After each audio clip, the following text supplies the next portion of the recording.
You're watching Dave from Merit Outdoor. So today I wanted to make a video, or it's tonight, because I'm on third shift live, so it's like 1 in the morning. Wide awake, of course, because I'm used to working third shift. But I wanted to make a video right quick. I know a lot of you guys, a lot of people are new to archery, and I want to give you 5 steps to become a better archer, and to it'll help you a lot, trust me. So the number one thing is, I see people who have like their hunting arrows and their practice arrows, and they're normally 2 completely different brands of arrows, 2 completely different weights, 2 completely different everything. So example today and last weekend and the weekend before last, especially today, I had a friend come over. He's brand new to archery. He bought this bow like 5 years ago. It sat in his house. And I was just coaching him up a little bit. Got his peep tied in for him. He goes, "Oh, I got these arrows here." He had 4 different arrows. 4 different. One was, and it was a 70-pound bow he's shooting a Matthews. And they all range from like 250 spines to 400s. Completely different brands. He's like, "Oh, I've been trying to shoot." Also shooting it without a release. How to deal it, had no clue. You know, he just never, you know, he didn't know. But it's more common than not. I've seen tons and tons and tons of people, you know, I'll go shoot with them and they'll have 5 or 6 different arrows. Find out what your bow wants. Find out what it shoots the best and stay with it. And if you have multiple bows, you might have to have multiple arrows. Like my shoot down here, only thing I can get to shoot right now well is a Gold Tip Hunter 340 spine with 125 grains on the end of it. Now, I'll sit here, I can bare shaft at 20 yard and shoot through paper and get a bullet hole. Now, if I shoot my Gold Tip X Cutter Pros, it's like a hard left tear. You cannot get it out. Okay? So, I've got 12 arrows for this bow. Then I have my Prime Nexus 6. Well, that thing will about shoot anything, but I shoot the fat shaft Gold Tip X Cutter Pros out of it. Shoots them phenomenally. I did have to adjust my rest a little bit hard to the left, but that's you know, shoots them perfect. My PSE Knock-On NTN Evo, I shoot a I think it's a 427 grain, might be 457, I have to look. But it's a Black Eagle arrow. It's a Black Eagle Rampage with the factory 55 grain with 125 grain in the front. So I use the 55 grain outsert, and I think it's cut at 29.5 inches. But I have 12 of those. So that is a really big thing. You want to make sure that you keep all the exact same arrows. You know, and if you take your bow to a pro shop, if you take your bow to get work done, if you have a local buddy like I am, and you know, I go work on your bow, I need to know, like, man, I have people bring me bows, I don't even have arrows. Luckily I have like a various assortment of arrows, but they're starting to dwindle because I've been giving my friends arrows just to get them into the sport. And you know, you need to, you know, get some arrows. Well, you need to talk to your pro shop first, and you know, find out what your bow wants. So that's number 1. Make sure you have arrows. Big thing. All right. Second word of advice: if you want to be a great shooter and be confident in your setup, you've got to have a perfect tune. I don't care what they say. You have got to have a perfect tune. And that also comes in to play with your arrows. There is tons of apps. Well, the main app, which I made a video on, you can plug in all the specs of your bow. The poundage, the draw length, the let off, the weight. You can scroll through all the settings and stuff, and you can actually come up with the most optimal arrow for your bow. Now, if you plan on deer hunting or really any kind of shooting, I don't care, what you're doing. If your bow is not in tune, I don't care what you do, you're not going to shoot well. I can take a $200 Santalina Dragon and shoot just as good as a almost $2,000 setup. And the reason being is because I take the time and I super tune my bows. Everything that I have is 100% super tuned. Like I'm looking over here at my tune paper here. I can show you. Let me set this bow aside. 1 second. All right, so this is my target bow. This is at 5 yard. That's a fletched and a non-fletched, okay? I know confidently that if I wanted to go deer hunt with this bow, I could without a problem. I know that arrow is flying straight. So there's fletched, non-fletched. This is a guy's bow that I'm working on right now, and it needs some help. He bought the bow from a guy, give him like 5 different arrows. I hooked him up with some. We're gonna get this thing shooting good. That right there is what you want. That's optimal. So tuning, which you can do it at home. You can get this paper here at Walmart, and I actually cut the rolls in half. I think it's $2. You shoot through paper. There's plenty of videos. If you're any bit mechanically inclined, there's tons of videos on how to paper tune. If you're local, bring me the bow as long as you've got arrows.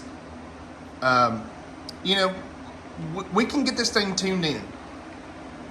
So that's number 2 on the most important things. Number 3, of course, is always going to be the most important. This step here is practice. On rainy days, practice. On, if you got a free minute, if you got 5 minutes, I work a 12-hour shift. So I work a 12-hour, 7 to 7 night shift, and I sleep about 8 hours of the day. I wake up middle of my sleep cycle around 2 o'clock. I go out, I shoot 60 arrows. I go back to bed. There's no excuse. You can do it too. You can get you a foam block. You can even go to Tractor Supply. Get a compressed hay bale. They work great. They'll stop arrows. I've got videos on it. They've got foam blocks they'll give you for free. And these blocks is what they haul in the trailers in and out on. So whenever Tractor Supply gets shipments of trailers, there's these white styrofoam blocks that they stack in between them, and you can get those for free. Make sure you practice. I've practiced inside my house. You don't have to be far.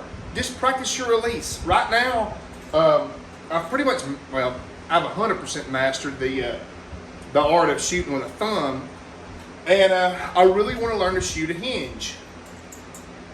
Okay, so this is the UltraView, the large, and I'm sitting here in my shop and I know not everybody has the ability to do this, but any minute you can get to practice, do it. I'm fortunate that I have a place to do it. So just like this hinge here, I haven't shot a hinge much. I'm not a hinge shooter. I'm a thumb shooter. But I want to learn how to do this. I want to do this. So I'm going to sit down here every day at 5 yard or 3 yard or 2 yard. I might put my stabilizer against the target. And I just want to get into my zone, get comfortable, hit my anchor point.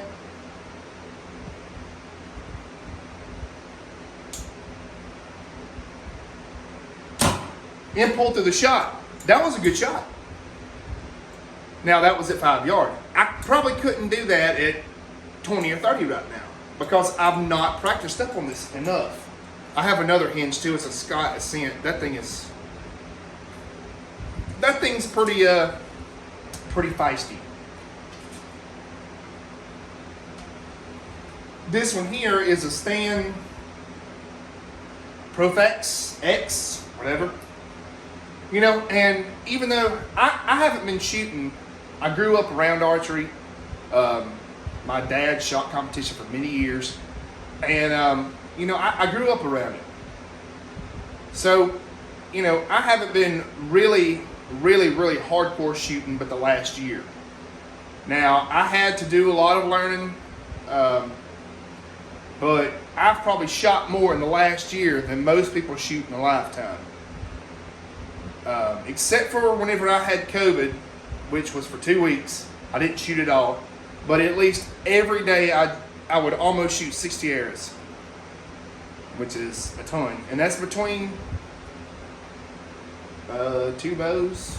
I shot my Evo a good bit the first part of the year, and I switched over to this one and my Prime. But this one is the bow that I shoot right now the most, just because it's a lighter poundage. I don't wear my shoulder out. So, you know, I just get in here, take a deep breath, get to my anchor.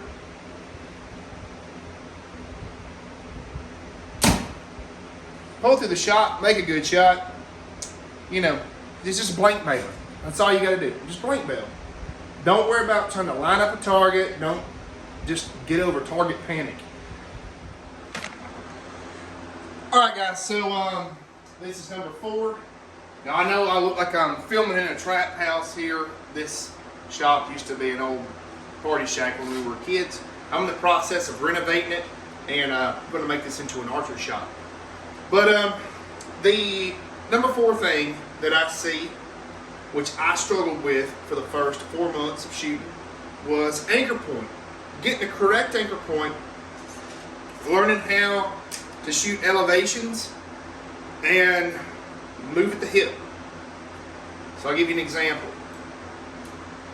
So a lot of times, just like today, if you want to shoot downhill or uphill, you want to move with your hips, keeping your anchor point the exact same. I've seen people move their arm up and all that. That completely throws your shot off. So anchor point is 100% crucial. And that is also where you get to a pro shop that will help you and work with you. I have recently visited a pro shop where they were selling a guy a brand new Mathews Mission, and this guy was 100% new to archery. I could tell. They had him at like 15 yard, no sights, and this dude was just like, I could tell he was nervous. You know, he didn't know what his first bow. I could tell, he was just like shaking, nervous, and trembling, and this guy was just being like really nasty to him, and I wanted to step up and be like, dude, just to help the guy, show him how to shoot. Don't sit here and crucify this dude, because this is why people aren't into archery, is because there's so many people that think that they know it all. They think that they're, that's why I typically, the only shop that I ever mess with is the Archery Shack. That's it. Jeremy's a good guy. They're really busy right now, and they'll help you. They're located in Anderson, South Carolina. And they they helped me and my brother out a lot over the past year. And you find a good archery shop, you build a relationship with them, and they'll help you. But you don't just treat a person as a customer, if that makes sense, that you're just trying to sell a bow. Because what happens is they get home with that bow, they don't know how to shoot it, they shoot it like absolute crap, and then they sell it, and then they go back to gun hunting. And that's why archery's not big, is because there's too many people that have this high horse that don't want to help people. The first thing I do when people come over here to get their stuff set up is I'll watch them shoot. And I take what I've learned over the past year, well, over the past 10 years, but I haven't really been shooting that much since the last year. And I just try to help people out, which I wish more people were like that, because this sport could grow, but it's almost like they don't want it to grow. So I'll give you guys some examples of what you don't want as your, your anchor point. So I'll show you. All right, so if you're short drawing, you're going to be about, it's hard for me to do it because I'm so disciplined in trying to shoot right. So this right here would be like an example of a short draw. So you see my nose is completely off the string, and it'd be really hard to be accurate right there because you don't have a positive stop to know where you are. You gotta sit this thing down. It's very aggressive. So I actually have some mods coming tomorrow that'll make it even more aggressive. So another one would be like a long draw, which would be like this, which I used to draw like this. I used to shoot like this because I didn't know any better. So I would have my nose like this. I'd have the string up against my face, and I'd shoot like that. And it was so hard to be accurate. I'd get lucky every once in a while, and I'd put one in the 10 ring at 60 yard. Now I can put 4 arrows in 60 yard on a 20 spot like it's nothing on field face. What you're looking for. Now I know some bows are different with the shorter axles like the Matthews 29-inch. I know that the string angle is so long, or is so severe on those. I know that you are going to be pulling back a lot further. I have a couple of friends that have one. We've worked on that, and I've looked at it, observed it, and I don't think that there's much you'll be able to do with that. I can do some further research on that, but that's for another day. So your optimal, once you get your draw and everything, which I shoot exactly 29 and a half. I started out with like 28, too short. And I'm on the D setting on an Evolve cam on both my bows, and that's right at 29 and a half, I think. Then I sometimes vary the D loop length, like whenever I tie my D loops in, that's where I get my, my fine tune adjustment. So this is what you want right here.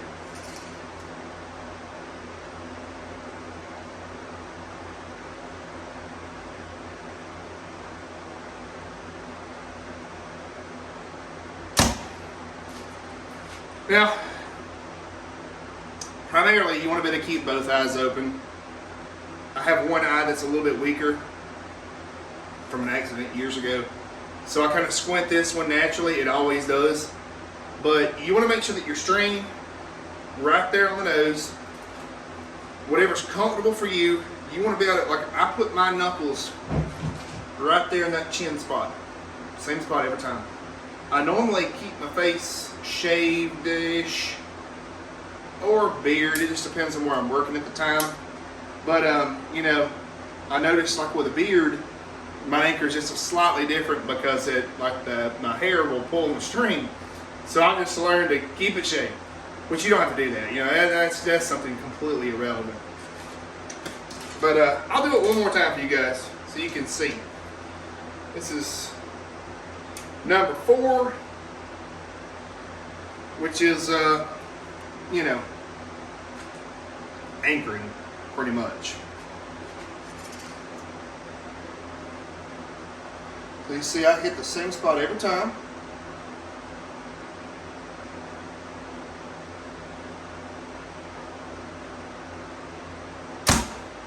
And I pull through the shot. Them arrows are slapping, so I almost got a Robin Hood. So that's number 4, and we'll do number 5. So you guys stay tuned. All right. So step number 5, and I plan to make more videos like these.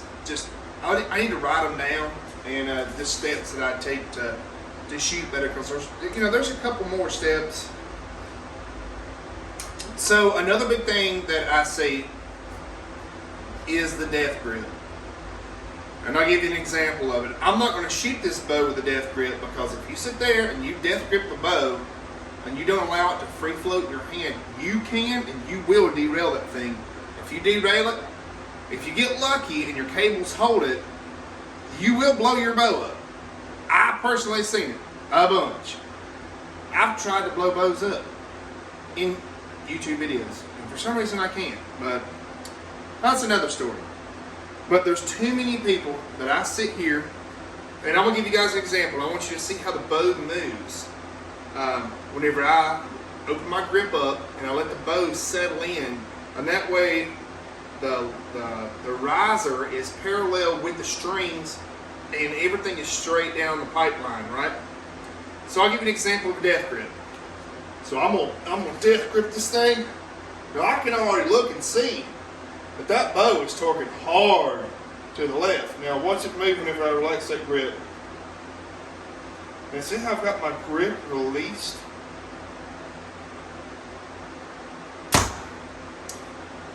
Now, I won't dare take a shot with any of my bows with a death grip. And I'll let you guys see again just how much the bow moves between a stupid death grip. You don't have to have that. Trust your sling, your wrist strap and all that. I know some of the older bows, like my old Hoyt and the old Matthews and stuff like that, the bows had a tendency to jump out of their your hands because they didn't have a string stop. So the bow kind of wants to naturally launch out of your hand. These newer bows don't have that problem. At least none that I've shot thus far. So, you know, you really want to keep that grip open, and I'll show you. I'll try to simulate some that I've seen this week. So, like, I seen one that was just like, dude was holding on. Now, you see how hard over this bow is torqued? And that's like a stupid death grip. Now watch this. That bow moved about 2 inches. And it's 100% free floating. So that's what you want. You know, you want a nice relaxed grip, and I know it'll take a while to develop that. My dad, he really beat that into us when we were kids. He was like, open that hand up, do not grip the bow, relax your hand, open it up. Now my dad shoots completely different, which you'll see in some videos, and I have some videos of him from a little while ago. He shoots an elite, he shoots a shorter draw, he shoots a old Stanislavski from the 80s, rope release on a D-loop. This dude will outshoot a lot of people. He's good. But he learned from a pro shooter, and he shoots a shorter draw. That's like, I think Tim Gillingham, I think his name is. He shoots a crazy long draw. It was just what they learned back then, you know, in the 90s, all that stuff. I shoot a different, well, I'm just going to sit here and say I try to shoot a proper form. Not saying that like my dad's is bad, because my dad will sit here and smoke me all day. He's good. He knows what he's doing, and he's been doing it for 30 years, so it works for him. But what you want, draw that bow back, keep that hand open, nice and relaxed, and my string and my riser is parallel. Now I'm going to shoot low. So I'm going to bend at the hip.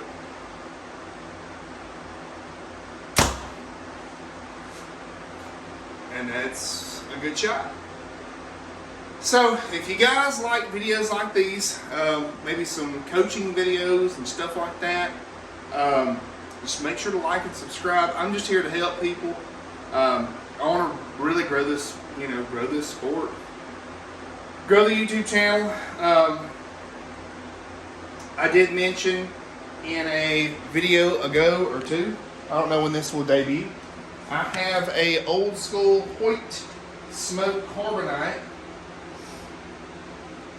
that I'm going to be giving away at the 2,000 sub mark.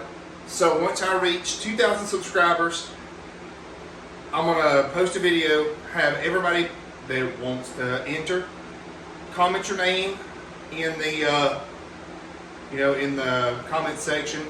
We'll write all the names down. I'll get the wife to, and I'll film everything, get her to randomly pick a name. This bow will come as is. I have shot it. It's got brand new strings. I might make a couple of videos with it just to show you guys that it does shoot. I'm not setting it up for myself. It will come with a whisker biscuit. I want to say it's around 29-inch draw. I'd probably say 29-inch, roughly. But yeah, it's a Hoyt Smoke Carbonite, and it's just a good old school bow, good target bow. So, you know, hey, you can't beat it if it's free. That is a pretty looking bow. For the 90s, the machine work is awesome. There's no telling what kind of, I know it took a lot of work to do that kind of machining back then. So if you guys like videos like these, make sure to like and subscribe. Check out my boys at the Archer Shack. They have a YouTube channel if you ever need strings, or they do a ton of YouTube videos as well, all kind of testing and stuff. Great people. I think right now they're like 4 weeks out. It's middle of deer season, or not middle.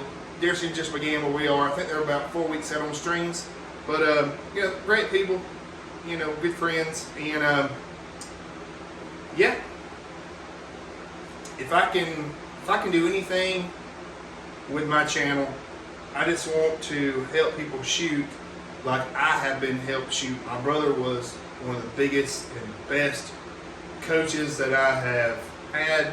He shoots awesome. You know, you've got to be willing to take criticism, and you got to be open to suggestion.